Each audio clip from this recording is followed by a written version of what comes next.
작년 미국 메이저리그에 엄청난 놀라운 일이 일어났는데 뭐냐면 동양에서 온 선수가 야구의 본고장인 미국에서 단 한 번도 세운 적이 없었던 50홈런 50도루라고 하는 위대한 기록을 세울 뿐만 아니라 팀을 우승으로 이끄는 놀라운 일을 했기 때문에 그래요.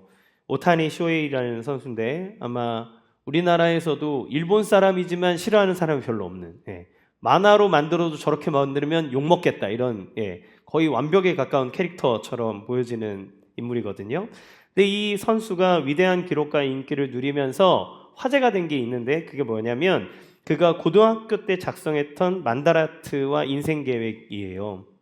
이 만다라트는 이제 마인드맵 형식으로 인생을 계획하는 건데 대주제에서 소주제로 이제 뻗어가는 형식인데 이게 모양이 연꽃 모양이라 그래서 불교에 있는 만다라 형태와 비슷하다 그래서 만다라 아트. 그래서 일본 사람이 그 만다라트라고는 계획하는 거를 이제 썼는데 이 선수가 그걸 고등학교 때부터 한 거죠. 그래서 그 안에는 고등학교 때 최종 목표를 뭐라고 설정했었냐면 8개 구단의 드래프트 1순위 이렇게 자기가 목표를 만들어 놓고 그거를 위해서 몸 만들기, 제구, 구위, 스피드, 변화구, 그 다음에 멘탈, 그 다음에 운, 인간성, 이런 것까지 자기가 다 자기에게 필요한 걸 다 넣은 다음에 그거를 위해서 자기가 어떻게 할 것인가에 대해서 어떻게 훈련하고 사람을 어떻게 대하고 내가 좋은 운을 받기 위해서 어떤 행위를 할 것인가 이런 이제 주제들을 다 이게 적어 놓은 거예요. 그리고 그의 자기 인생의 계획에는 더 위대한 삶이라는 주제를 두고 40가지 목표를 딱 세워놨는데 그 안에는 자기가 이제 일본을 평정하고 메이저리그로 가서 메이저리그에서 사이 영상을 받고 월드시리즈 우승하고 MVP를 받고 또 노히트 로런 뭐 이렇게 했는데다가 38살 가면 이제 성적 하락, 은퇴 고려 시작 이런 것도 이제 적어놨더라고요. 그랬더니 마지막 자기가 40살이 될 때 노히트 로런을 하고 은퇴를 하겠다 이런 계획을 딱 세운 거죠.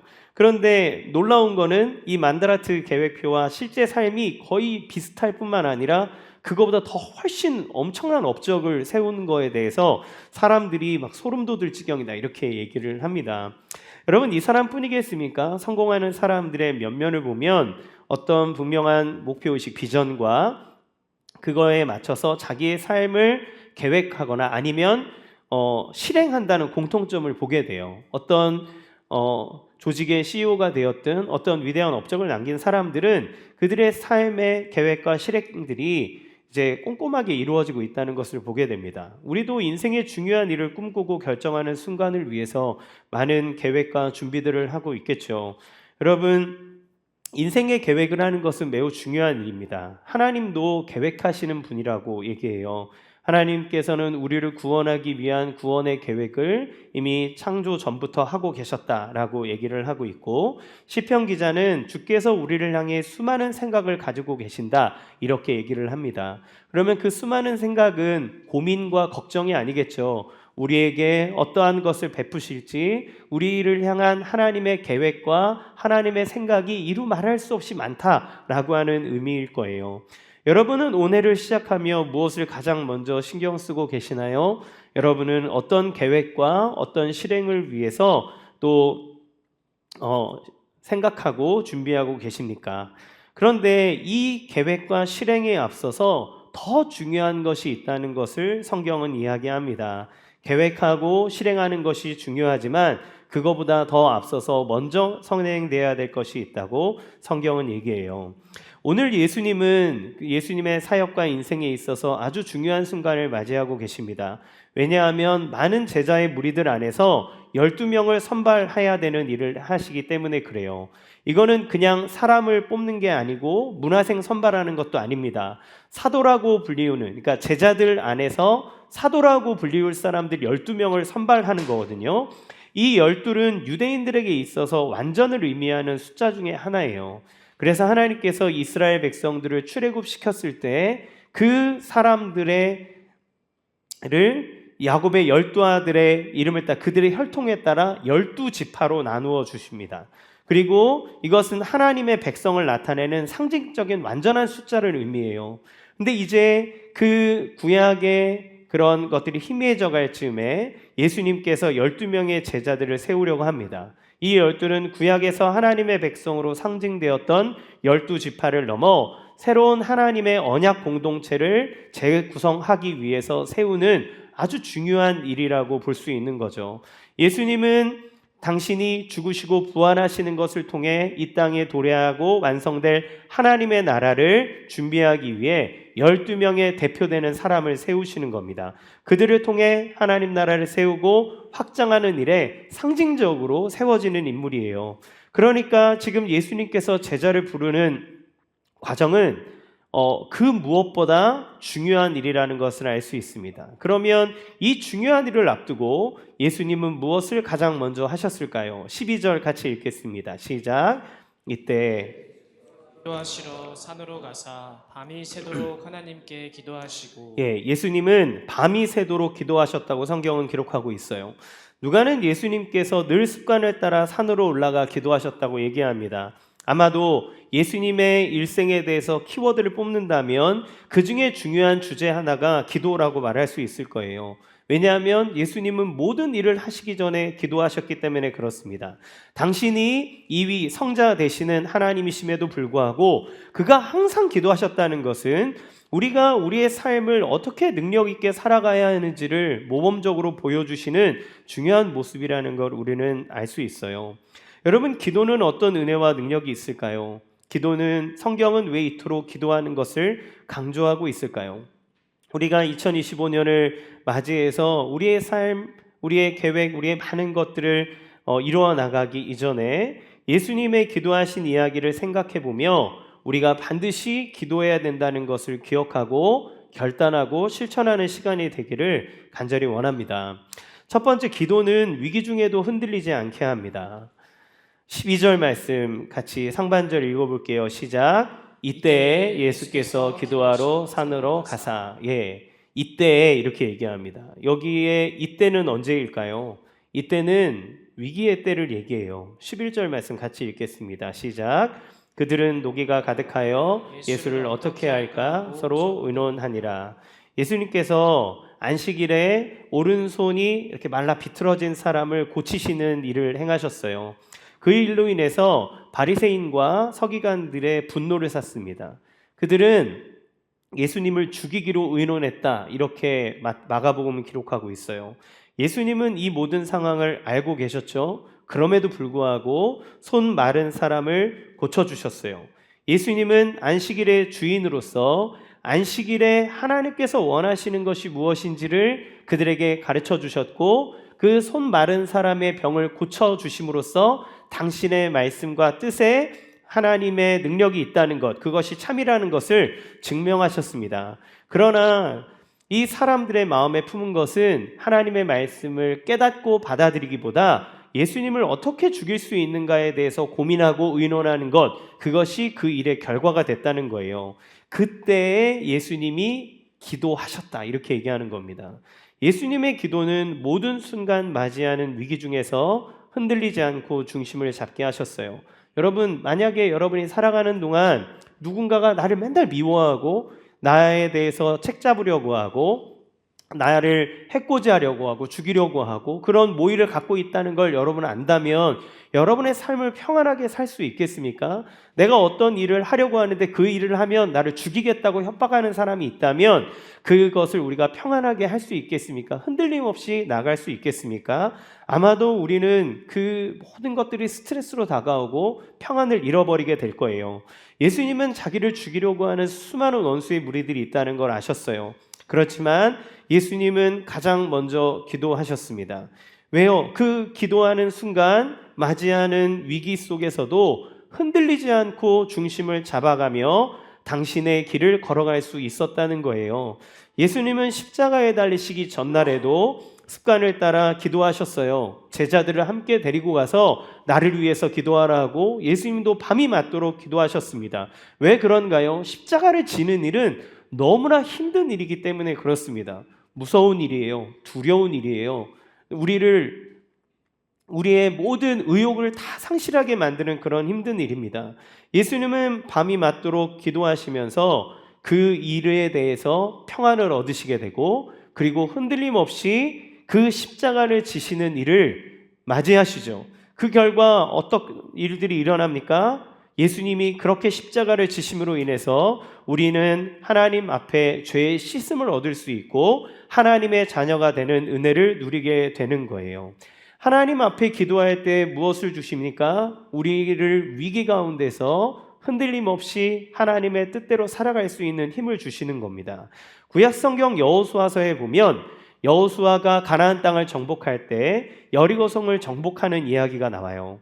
이스라엘 민족에게 가나안 땅을 정복해야 될 사명이 있었죠. 그것을 넘기 위해서 가장 먼저 맞닥뜨리게 되는 첫 관문이 뭐냐면 여리고성입니다. 여리고성을 정복할 때 하나님은 여호수아에게 여리고성을 어떻게 정복해야 되는지를 알려주셨어요. 여호수아 6장 2절에서 4절 같이 읽겠습니다. 시작. 여호와께서 여호수아에게 이르시되 보라 내가 여리고와 그 왕과 용사들을 내 손에 넘겨주었으니 너희 모든 군사는 그 성을 둘러 성 주위를 매일 한 번씩 돌되 엿새 동안을 그리하라. 제사장 7은 7 양각 나팔을 잡고 언약궤 앞에서 나아갈 것이요 7째 날에는 그 성을 7번 돌며 그 제사장들은 나팔을 불 것이며. 고고학자들에 의하면 당시 여리고성은 성벽 구조가 이중으로 되어져 있는 아주 견고한 성이라고 얘기합니다. 그러니까 당시에 이스라엘이 갖고 있는 군사의 기술과 그들의 능력으로는 정복하는 것이 불가능해 보이는 아주 든든한 성벽인 거죠. 그런데 하나님이 이스라엘 백성들에게 주신 방법이 무엇인가요? 이 여리고성을 7일 동안 뱅글뱅글 돌라는 거예요. 하루에 한 바퀴씩 6일 동안 돌고 마지막 7일째에는 7바퀴를 돌라고 얘기합니다. 여러분, 이 여리고성을 돌 때 이스라엘 백성들이 느꼈을 느낌은 무엇일까요? 아마 우리는 믿음으로 무너질 거야 이렇게 생각할 거라고 생각하겠지만 저는 그 여리고성을 돈다고 생각해 봤어요. 그 여리고성을 돌 때마다 무너지기 힘들겠다는 생각이 들 것 같았습니다. 한 바퀴 돌고 두 바퀴 돌 때마다 이거 보통 문제가 아닌데, 이거 되게 견고한데, 이게 무너질 수 있을까? 이런 생각이 들지 않았을까요?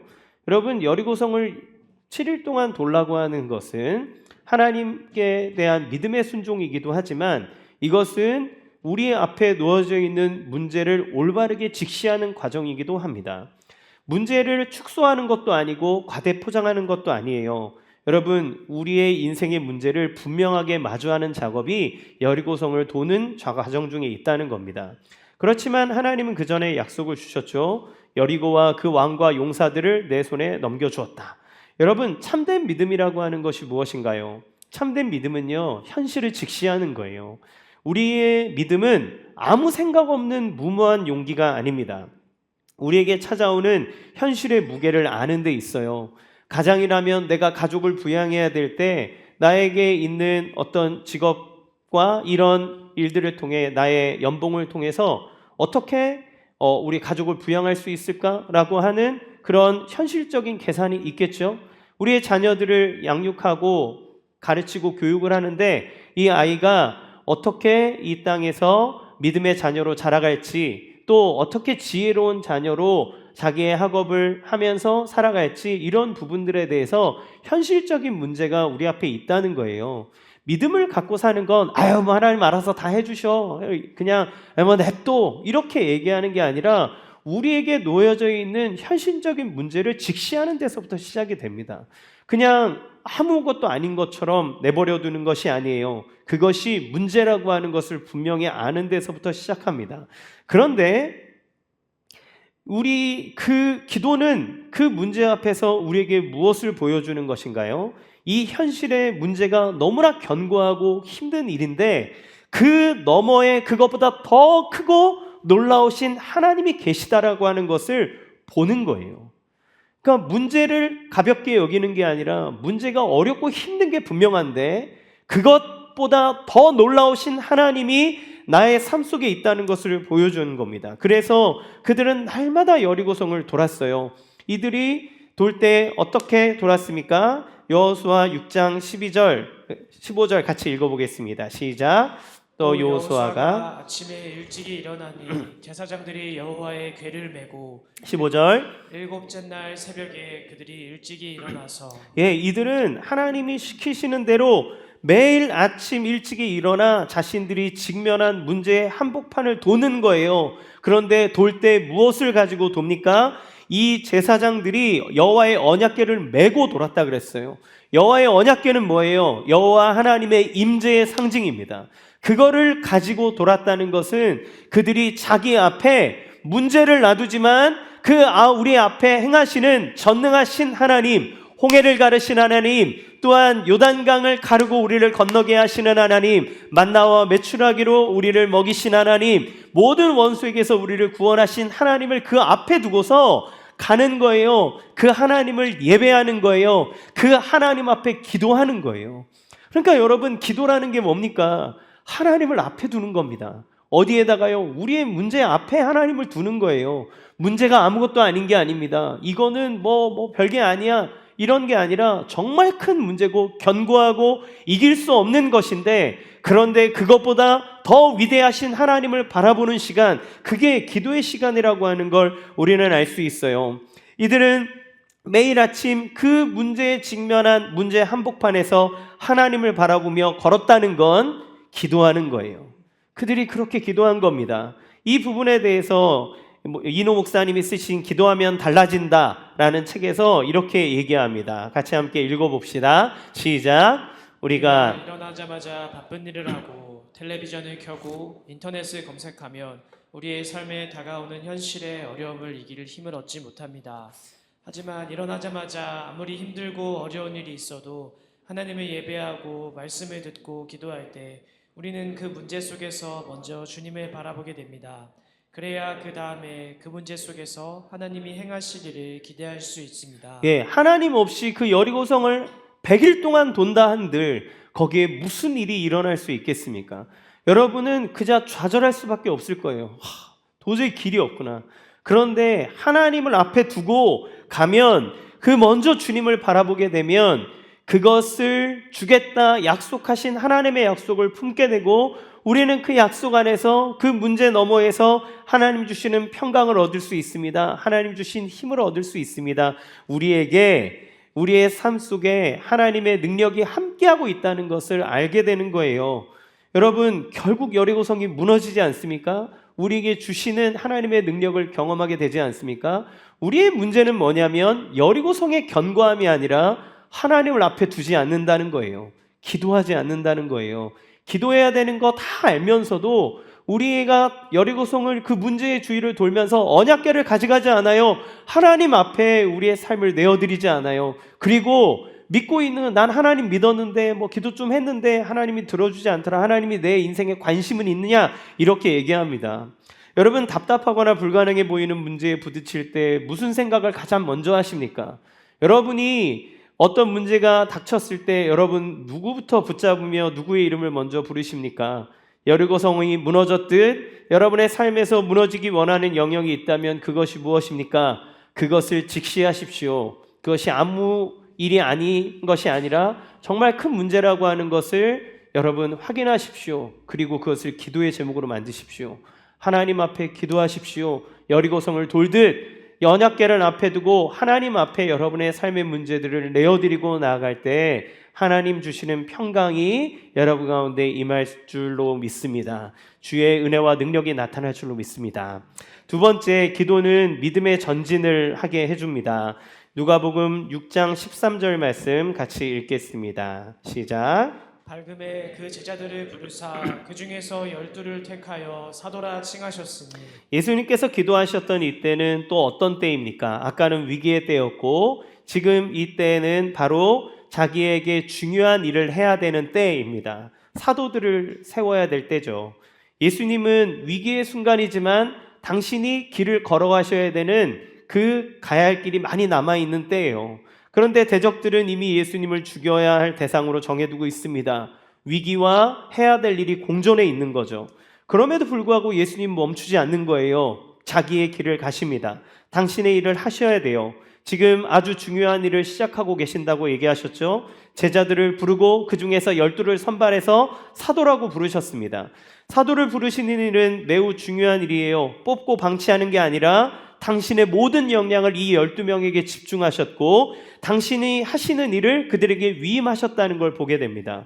마가복음 3장 14절 15절 같이 읽겠습니다. 시작. 이에 12를 세우셨으니 이는 자기와 함께 있게 하시고 또 보내사 전도도 하며 귀신을 내쫓는 권능도 가지게 하려 하심이로라. 예수님과 함께 있고 그들을 훈련하고 가르칠 뿐만 아니라 그들이 예수님이 하시는 권능을 행할 수 있도록 그들에게 능력을 주시는 거예요.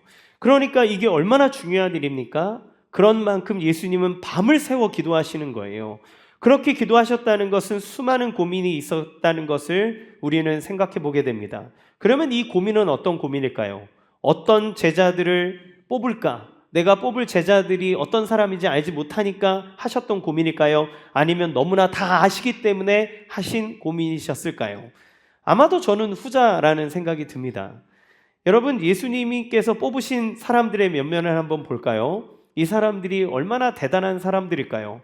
사실 이들은 모두 다양한 배경에서 부르심을 받았지만 12사도라고 세움을 받을 만큼 대단해 보이지는 않아요. 베드로, 안드레, 야고보, 요한은 갈릴리 깡촌에 있는 어부 출신의 사람들입니다. 특별히 야고보, 요한 이 두 사람은 이 형제는 예수님께서 우레의 아들들이라고 하는 이름을 또 지어주거든요. 아마도 그들이 갖고 있는 불같은 성격 때문에 그런 것 같아요. 그러니까 이 사람들, 베드로도 엄청 다혈질이고 그래서 그냥 앞뒤 안 가리고 막 다 이렇게 들이대고 막 이렇게 불같은 성격을 갖고 있는 그런 사람들입니다. 그러니까 차분하거나 어떤 일을 이루기에 좋은 사람들은 아닌 거죠. 또 마태는 어떤 사람입니까? 마태는 세리입니다. 세리. 그리고 셀롯이라고 하는 시몬. 근데 이 셀롯은 열심이라는 뜻이 있어요. 그러니까 열심당원이라는 이야기인데 이 열심당원은 어떤 사람이냐면 일종의 레지스탕스 같은 사람들입니다. 그러니까 당시에 반로마적 애국 집단. 그래서 유대의 독립을 위해서 폭력을 불사르지 않는, 그래서 반정부 활동을 하면서 살인, 방화 이런 것도 할 뿐만 아니라 자기의 필요들을 위해서 약탈도 서슴지 않는 그런 과격분자가 바로 이 시몬이라는 사람이에요. 그러면 여러분 생각해 보세요. 마태는 로마에 빌붙어서 세금 거둠으로써 자기의 재산을 불렸던 사람이고, 시몬이라는 사람은 열심당원으로서 로마의 테러를 저지른 사람이 지금 예수님의 제자로 사도로 같이 부름을 받은 겁니다. 아마도 이 사람은 절대 같이 있을 수 없는 부류일 뿐만 아니라 예수님의 제자가 아니라면 마태는 시몬한테 암살당했을 수도 있어요. 그렇죠? 또 바돌로메라는 사람은 요한복음 1장에 나오는 나다나엘이다라고 보는 게 지배적입니다. 이 나다나엘이라는 사람은 율법 교사로서 예수님에게 거듭남에 대해서 물어보죠. 이 사람은 그러니까 정말 율법에 매여 있는 전형적인 유대인입니다. 율법에 매여 있어서 하나님의 은혜와 사랑보다는 자기의 행위를 강조하는 사람이죠. 또 나머지는 거의 잘 알려지지 않는, 사도가 됐음에도 불구하고 그들의 행적이 우리에게 그렇게 나타나지 않는 아주 지극히 평범한 사람들이라는 것을 보게 돼요. 이들의 면모를 보면 인간적으로 뛰어나거나 훌륭한 사람과는 아주 거리가 멀어 보입니다. 조화롭지도 않습니다. 만약 제가 예수님이라면 이 조합을 보고 막 한숨 쉴 것 같아요. 제자 훈련하려고 제자반 모집했는데 집사님 두 분은 앙숙이라서 맨날 막 싸우고 막 죽이니 사니 많이 막 그러면 그 모임이 뭐 은혜롭겠습니까?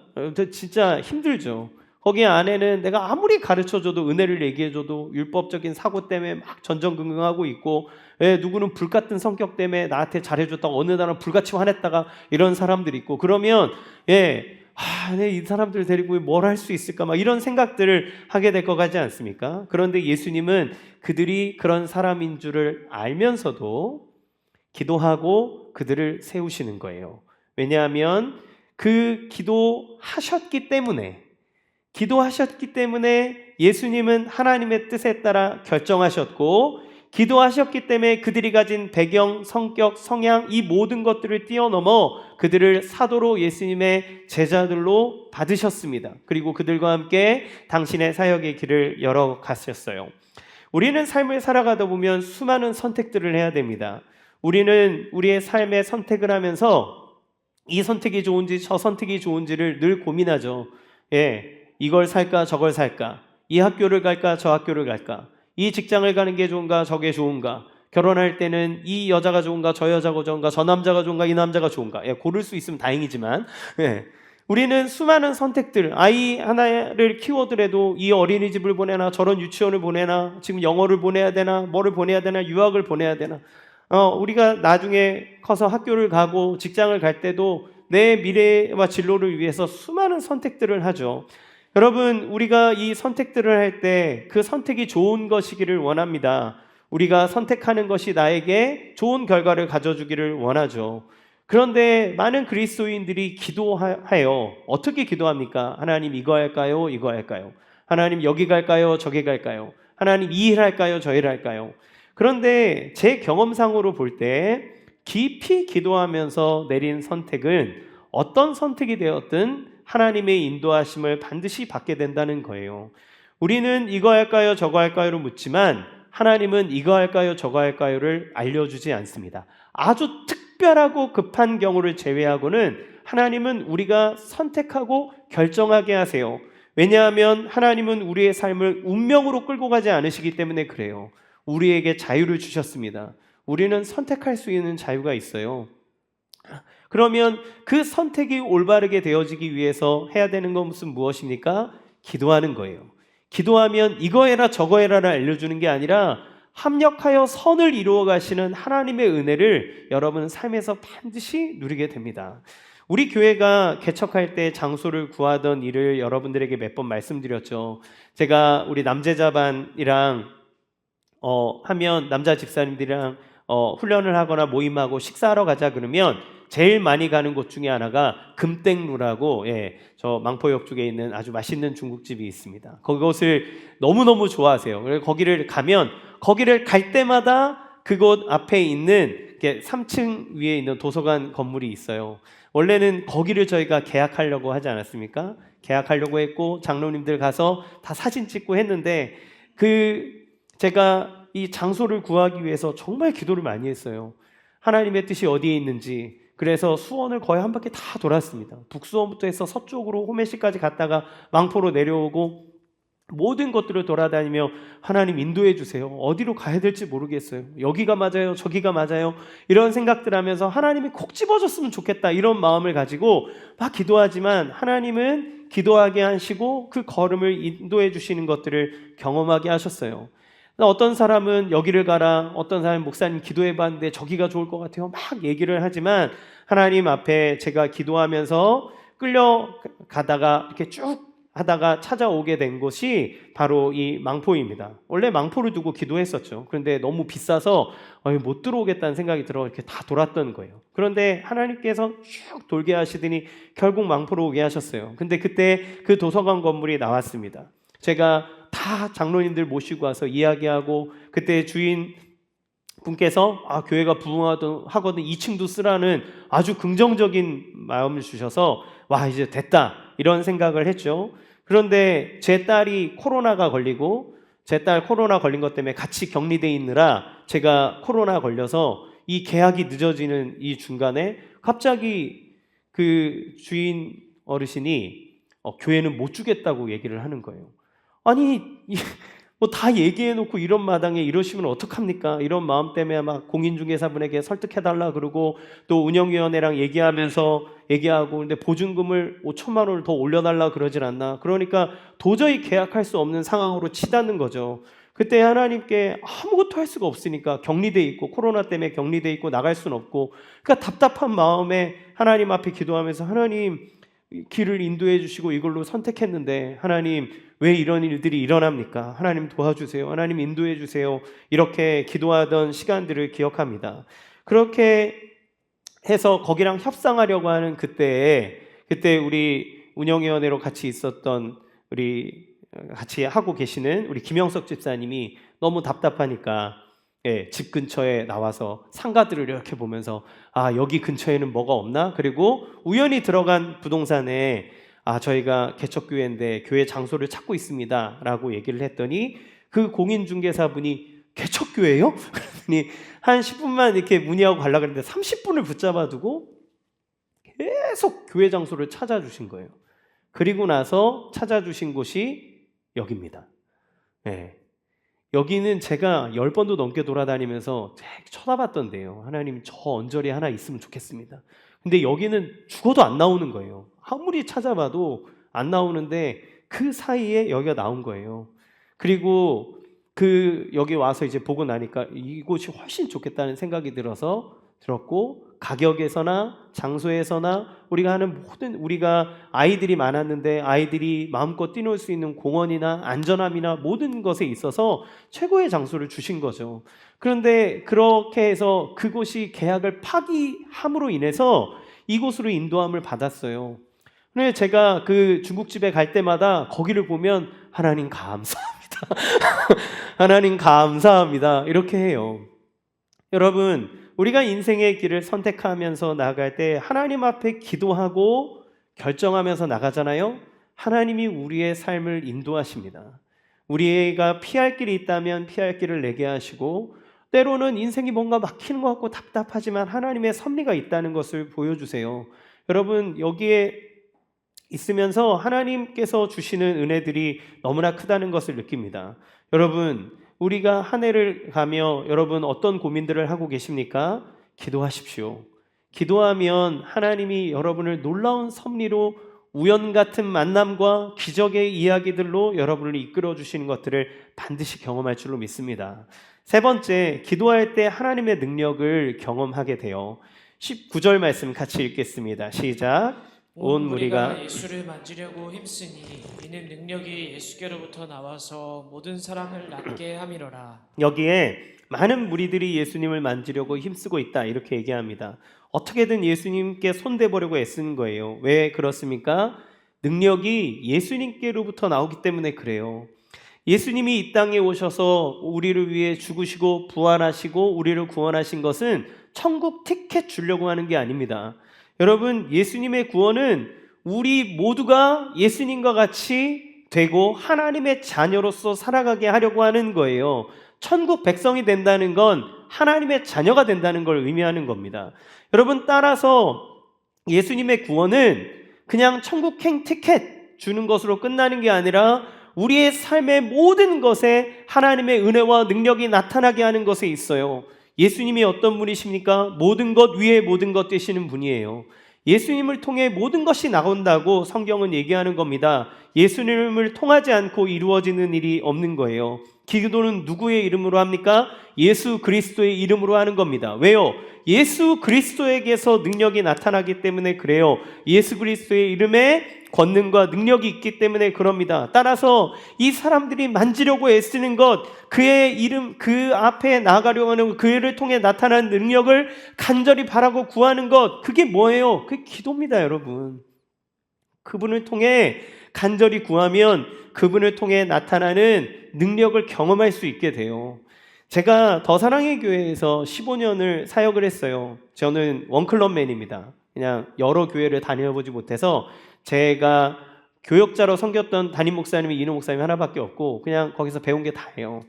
근데 이노 목사님이 목회적인 많은 것들을 이루고 하셨지만 제가 그분에게서 배운 가장 큰 것이 있다면 기도입니다.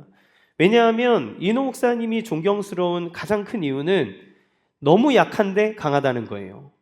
몸이 되게 약하세요. 신대원 다닐 때도 폐결핵 알아서 계속 골골대셨고 그냥 항상 빼쩍 마르셔서 설교 한 번 하고 나면 지치고 주일날 4번 설교를 하시는데 여름 때가 되면 1, 2부 설교하고 링거 맞고 3, 4부 설교하고 다른 목사님들은 성도들 만나니라고 설교 끝나고 나면 다 이렇게 악수하잖아요. 보통 교회 가면 악수하잖아요. 이노 목사님은 악수 못해요. 그냥 설교 끝나면 바로 가서 쉬어야 돼요. 안 그러면 그 다음 예배를 못합니다. 1부부터 4부까지 예배 드리는 동안 목소리에 힘을 나눠 써야 돼요. 안 그러면 뒤에 말하기가 너무 힘드니까 그래서 마이크 제일 좋은 거 그리고 볼륨 최대로 올립니다. 그래서 제가 예배팀 할 때 간사님 볼륨 좀 더 올려줄 수 없나요? 그러면 사진 와요. 목사님 최대치입니다. 이상 올라가면 하울링 납니다. 근데 성도들은 안 들린다 그러지. 그게 자기의 갖고 있는 힘을 나눠 써야 되니까 조용조용 얘기하세요. 그런데 그분의 사역에 능력이 있습니다. 그분이 하는 사역에 하나님의 놀라운 일들이 일어나는 걸 목도해요. 어디에 그 힘이 있을까요? 설교 잘하시는 분도 많고 힘도 좋은 분도 많은데 그분에게서 나타나는 능력은 기도에서 봅니다. 그분은 기도를 그렇게 강조해요. 기도 없이는 아무것도 하지 않아요. 자기가 설교하는 시간에 내내 사람들이 기도하게 해요. 기도하고 기도를 부탁하고 교회가 기도로 돌아가게 만듭니다. 제가 이인호 목사님께 가고 신대원 1학년 때 당시 수지사랑의교회 부임했을 때 초등부를 맡게 됐어요. 그때 제가 5월 이제 말에 갔거든요. 그런데 5월 말에 가니까 곧 한 달 지나면 여름 성경학교가 있다는 거예요. 여름 성경학교를 수련회로 2박 3일로 가게 됐는데 그때 제가 기준해서 준비한 게 아니라 그 전에 사역자가 준비했고 선생님들이 준비하느라 사실은 제가 아는 게 별로 없었어요.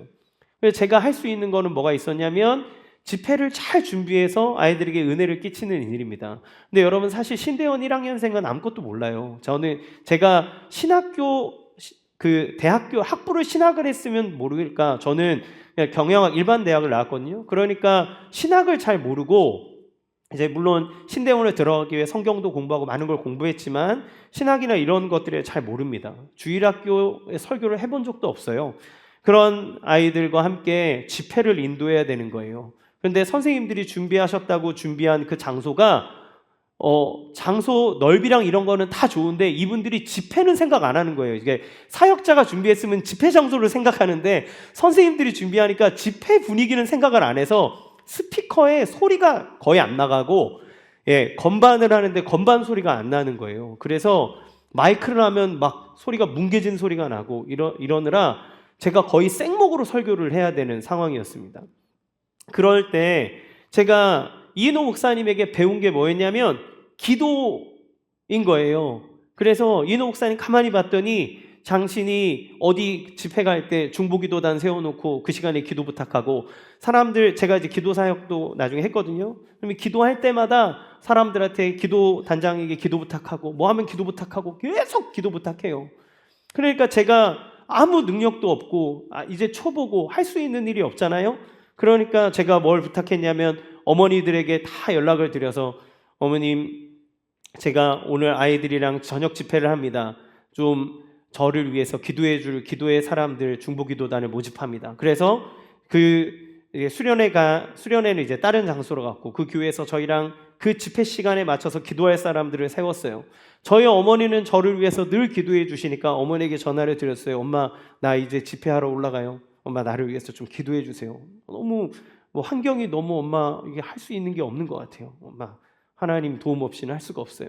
그리고 선생님들 회의하고 난 다음에 그 다음에 들어가기 전까지 엎드려서 1시간 동안 계속 기도했어요. 하나님 저 초본 거 아시죠? 저는 아이들에게 성령을 줄 줄도 모르고 그 아이들이 어떻게 능력으로 기도회를 이끌어야 되는지도 모르고 이 아이들을 하기에 빵빵하게 음향이 다 있어도 힘들 판에 음향도 안 돼요. 반주도 안 돼요. 하나님 아무것도 안 돼요. 성령님 안 도와주시면 아무것도 할 수 없어요. 하나님 은혜를 주세요. 수많은 사람들의 기도 부탁하고 하나님에게 기도하면서 올라갔습니다. 여러분 그 밤에 어떤 일이 일어났을까요? 애들이 다 뒤집어졌어요. 여러분 애들이 그 시간에 1시간을 설교를 듣는데 4, 5, 6학년 애들 엄청 부산한 거 아시죠? 근데 그 아이들이 한 명도 안 움직이고 말씀을 듣는데 한 아이는 말씀을 듣다가 졸리니까 이렇게 들으면서 그 1시간 50분 동안 하는 설교를 다 드러내는 거예요. 기도회를 하는데 반주 소리가 지금 우리처럼 막 이렇게 풍성하게 나오는 게 아니라 띵똥땡똥 하는 소리가 나오는데 그 아이들과 함께 예수님이 너희를 위해 오셨고 너희를 사랑하고 너희에게 이 밤에 놀라운 은혜를 주시기 원한다. 얘들아 우리가 하나님 앞에 간절한 마음으로 기도하면 하나님이 너희 가운데 역사할 거야. 그리고 쫙 부르면서 아이들이랑 기도하는데 그 1시간이 넘는 시간 동안 4, 5, 6학년 아이들이 뒤집어져라 기도하는 거예요. 그 아이 중에 하나는 방언을 받고 그 아이 중에 하나는 눈물 흘리면서 자기의 죄를 회개하고 자기 부모님에게 자기의 삶에 하나님 앞에 자기를 도와달라고 은혜를 달라고 기도하고 자기의 삶 속에 아이들 자기가 만났던 친구 중에 다퉜던 친구가 있으면 기도 중에 갑자기 그 친구한테 가서 내가 미안해 그러면서 막 서로 붙잡고 기도하고, 여러분 초등학교 아이들 안에 이런 일들이 일어납니다. 이게 누구의 능력이겠습니까? 제 능력인가요? 아니요. 하나님이 주시는 은혜예요. 저는 기도 가운데 하나님께서 은혜를 주셨다고 믿습니다. 하나님께서 능력을 주셨어요. 그 시간에 저희 어머니와 저를 위해 중보해 주시는 수많은 분들이 기도하고 있었고, 하나님 앞에 간구할 때 환경을 뛰어넘는 은혜의 역사가 나타나는 거예요.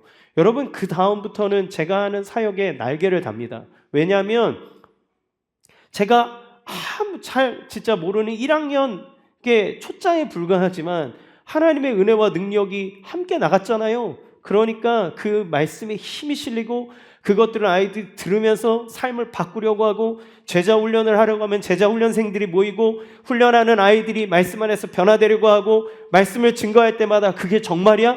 정말 그런 일들이 일어날 수 있어? 라고 하면서 자기의 삶을 하나님 앞에 맡기는 거예요.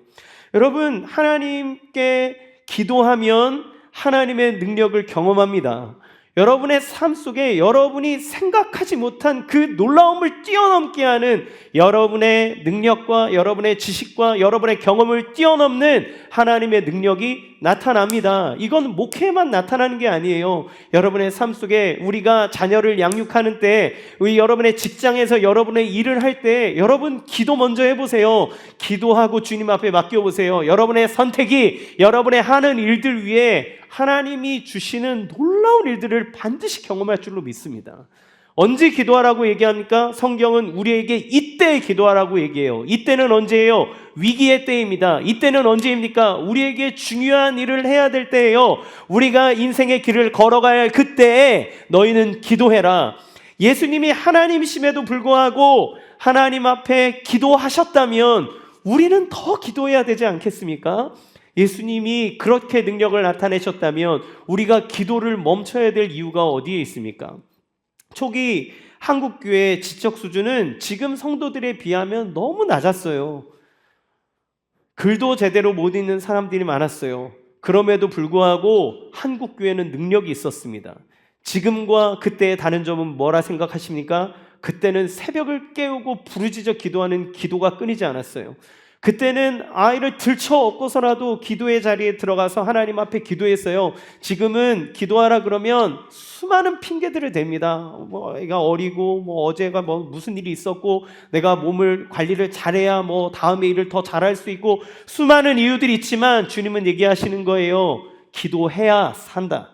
기도해야 그 능력이 나타난다. 기도해야 너의 삶 속에 주님께서 주시는 평강과 인도함과 그 능력을 경험할 수 있다는 거예요. 왜 기도해야 우리가 기도할 때 그것을 얻을 수 있습니까? 모든 종교에 다 기도가 있어요. 그런데 여러분, 기도하면 신이 왜 여러분의 기도를 들어줘야 됩니까? 왜 들어줘야 되죠? 여러분, 어떤 종교도 우리의 기도를 신이 들어줘야 될 이유에 대해서 얘기해 주지 못해요. 여러분, 지성이면 감청이라고 아무리 나한테 와서 누가 지성을 드리고 하면 제가 그 사람의 부탁을 들어줘야 될 이유가 뭐가 있습니까? 근데 성경은 분명하게 얘기해요. 주님이 우리에게 기도하라고 하는 이유는 하나님이 우리의 기도를 들으시는데 그분이 우리의 아버지시기 때문에 그렇습니다. 기도는 관계예요. 기도는 주문이 아닙니다.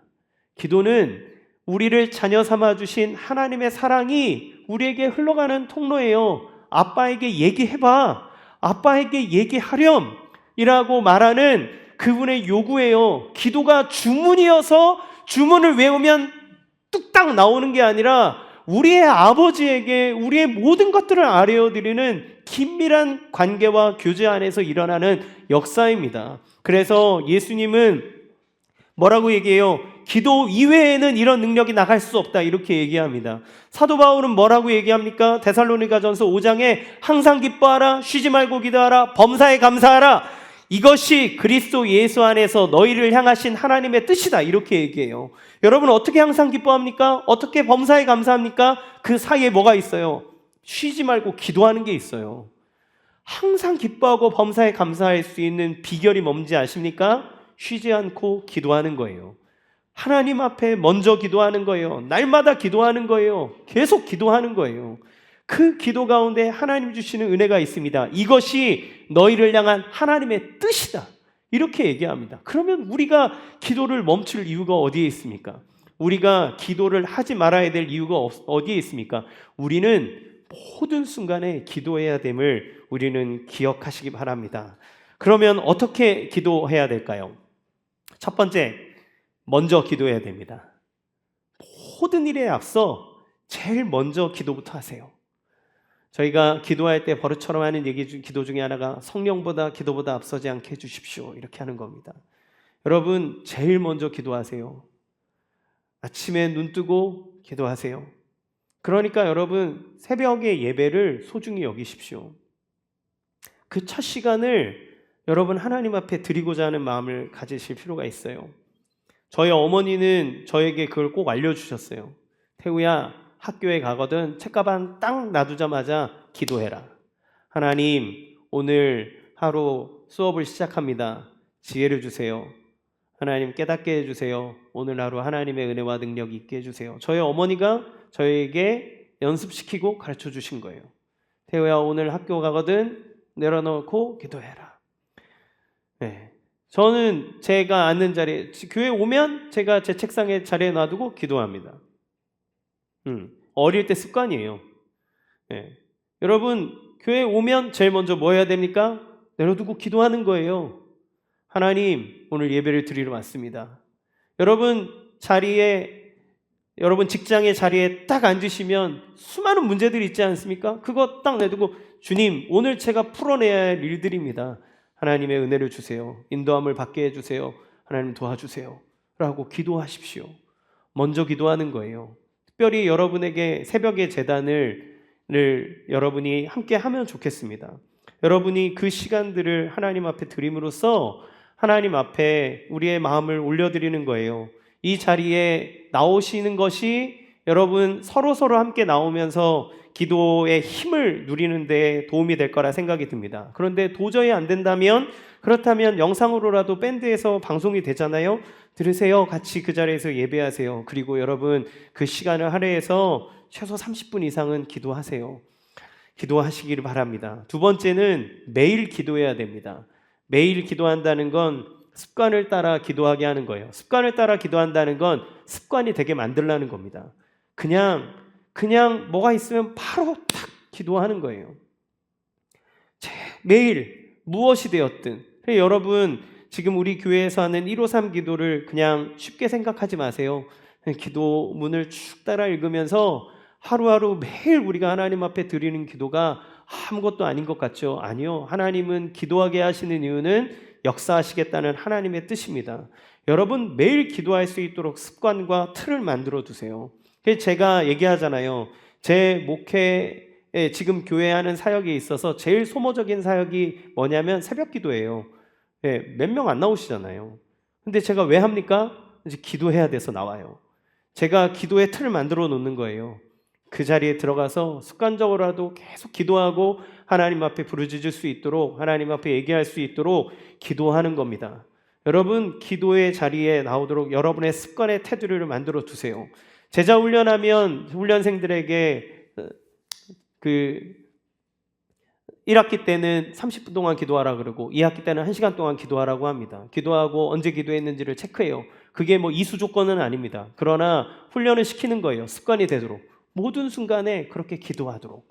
세 번째는 포기하지 말고 끝까지 기도하는 겁니다. 예수님은 누가복음 17장에 포기하지 말고 기도해야 될 것에 대해서 비유로 얘기하세요. 그러니까 예수님이 얘기하시는 거예요. 얘들아, 너희들이 포기하지 말고 기도해야 돼.